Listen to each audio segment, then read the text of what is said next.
जी जी, हाँ जी, माता गांधारी। हाँ तो उनके लिए ये बताया था कि उनके पति जैसे अंधे हो गए थे महाराज धृतराष्ट्र, हाँ हाँ तो उन्होंने अपनी आंखों पे पट्टी बांध ली थी। हाँ, उन्होंने बांध लिया था तो पहले।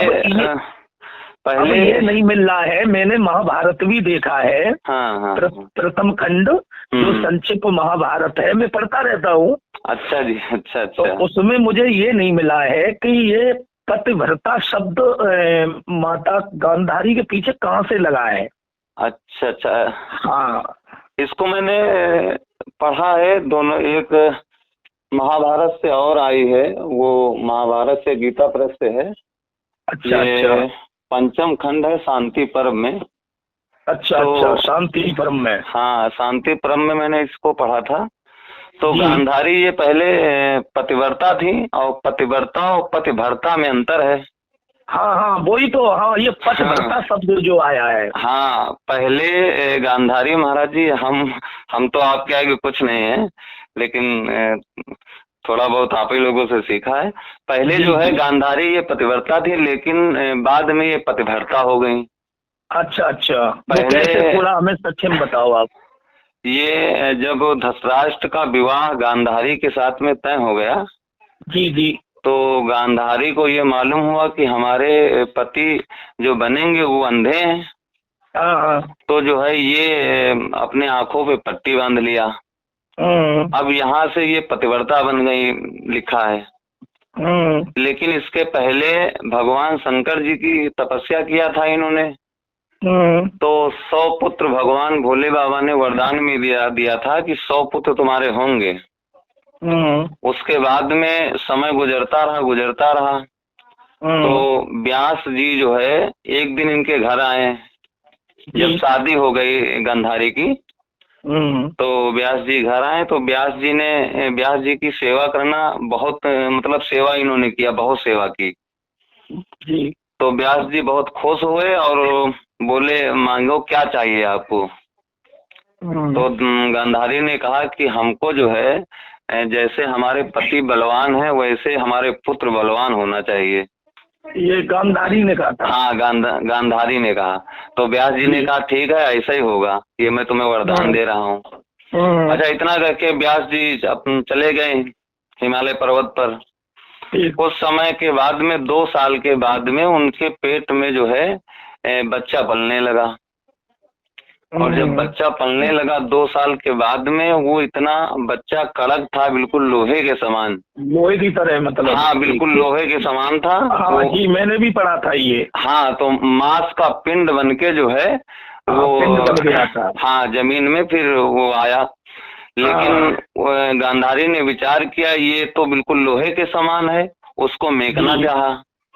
तो व्यास जी अंतर्दृष्टि से देख रहे थे गांधारी की हरकतें।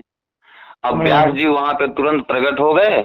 और जब प्रकट हो गए तो व्यास जी ने आदेश दिया कि जो है इस, जो मांस का फोतला है, इसको जो है जिस प्रकार से आलू को कूच करके और हम लोग रोटी में भरते हैं, पूड़ी में भरते हैं, तो भड़ी पूड़ी इधर बोला जाता है हमारे इधर। हाँ हाँ, तो उसे व्यास जी बोले, इसको थोड़ा थोड़ा काट के, यानी फोड़ कर, और 100 जगह बढ़िया किसी मतलब 100 पात्र टुकड़े में कर लो रखकर उसके। अलग अलग रख दो। हाँ, 100 टुकड़े करके। हाँ, 100 टुकड़े करके। तो और बोले कि उसमें घी डाल दीजिए। तो ठीक। अभी तक तो पतिव्रता थी, लेकिन जब इनके 100 टुकड़े किया गांधारी ने, तो यहीं पर पतिव्रता हो गई। अच्छा ये अच्छा। हाँ, हाँ हाँ शांति पर्व में आप पढ़ेंगे महाभारत, ये भी गीता प्रेत से है महाराज जी। हाँ हाँ, गीता प्रेस से है। चलो ठीक है। मैंने बहुत खोज कर रहा था गांधारी अच्छा के बारे में, माता गांधारी के बारे में। अच्छा अच्छा।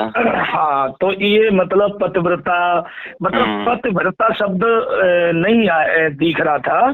मतलब वो जो ये लोहे का वो बना था, तो उसके 100 टुकड़े करे करे हैं, तो ये तो मिल गया था। हाँ, ये इसमें मिलेगा संक्षिप्त महाभारत में। समझ वैसे गया समझ गया, 18 बहुत बहुत कांड है धन्यवाद। इसके।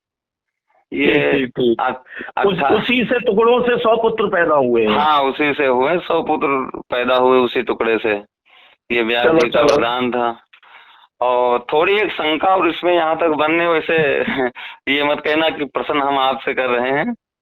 थोड़ा शंका ये बन रही है कि जो शांतुन थे जो, तो थोड़ा इसमें हमें ये शंका बन रही है कि शांतुन का नाम सब पूरी जगह विख्यात है, लेकिन इनके पूर्व जन्म का क्या नाम था और इनका नाम शांतुन कैसे पड़ा?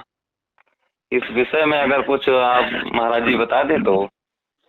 देखो ऐसा है, जो मैंने महाभारत में जो पढ़ा है जी, ये पुरुवंश जो वर्णन आया है जी जी जी, और ये कम से कम 74 पृष्ठ पे है शायद। अच्छा अच्छा अच्छा। हाँ, महाभारत में प्रथम खंड में तो उसमें ये आया है, जो महाराज प्रतीक थे उनकी पत्नी का नाम था सुनंदा। अच्छा अच्छा, प्रतीक ये मतलब पुरुवंश थे।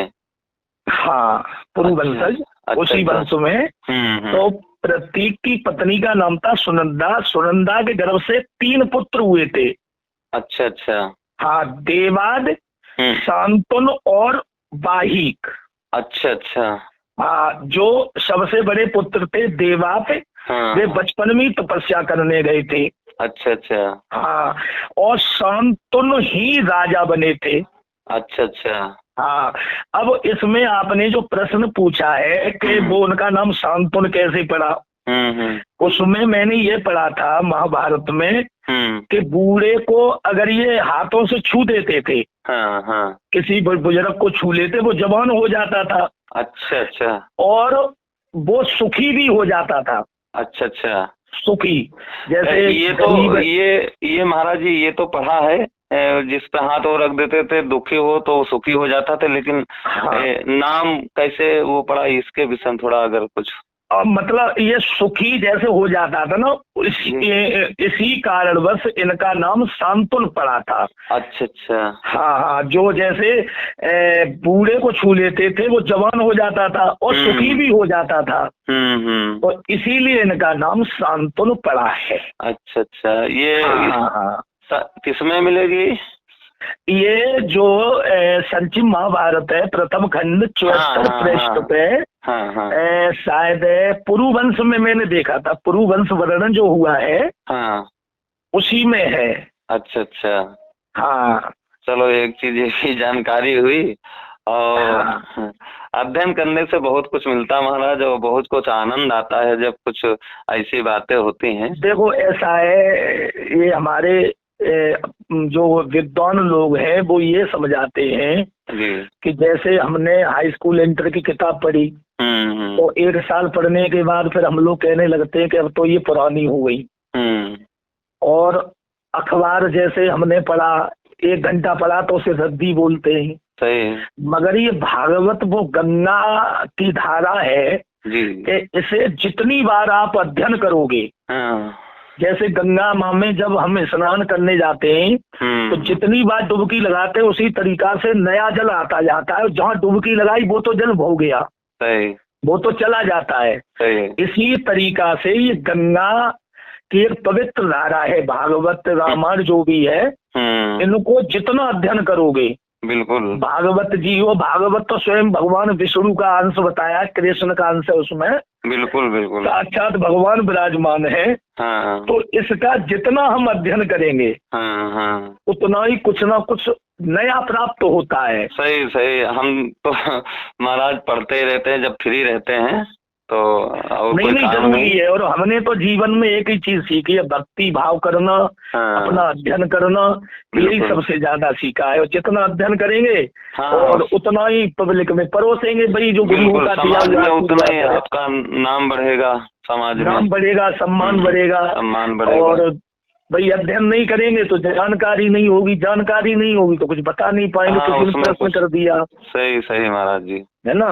सही है। अच्छा महाराज जी, ये आपकी रिकॉर्डिंग हमने कर लिया है, इसको इसको क्या यूट्यूब पे हम डाल ली? अच्छा, हमें जो मतलब ये ज्ञान जो आपने दिया है ये हमारे तक क्यों रहे, ये आगे तक पहुंचे, इसलिए मैंने इसको रिकॉर्ड कर लिया है। तो अगर आपकी आज्ञा हो तो इसको हम जो है चलो जैसी आपकी इच्छा है। अच्छा अच्छा अच्छा। आपको मतलब किसी बात से वो ना हो नाराजगी, इसलिए ना नाराज भी कुछ नहीं, नाराज भी ऐसा कुछ नहीं है। चलो, और परिवार में सब लोग बढ़िया बेटा? हाँ, सब लोग ठीक हैं, बढ़िया। मैं आपसे बड़ा खुश रहता हूँ, और हकीकत में आप बहुत अध्ययन करते हो। जी